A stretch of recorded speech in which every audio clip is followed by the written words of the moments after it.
sinabing Taal Lake, ganito lagi ang naiisip natin. Paano kaya kung ganito kalapit sa Taal Lake?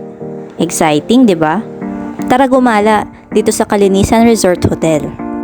Talaga namang relaxing and one of a kind experience na makita mo na ganito kalapit ang Taal Lake. Kahit ako sobrang na-amaze nung nagstay kami rito. Less than an hour siya mula sa Picnic Grove.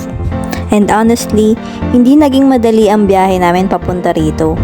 Pero worth it naman kung ganito namang kagandang view ang makikita mo. And alam nyo ba, nabook namin ng room for only 3,999 pesos. Meron sila natong giant slide for kids and kids at heart. Marami silang pools and napakalaki ng resort, kaya talagang marami kang mapapasyalan. Sa tabi ng giant slide, may roof ang pool para sa mga ayaw maarawan.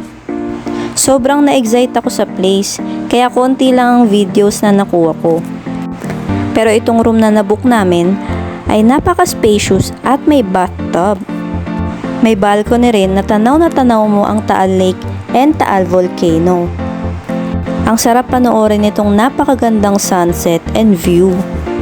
Included na rin ang breakfast sa room namin. Hindi ba ang sarap ng ganitong almusal? By the way, meron din silang cottages for day tours.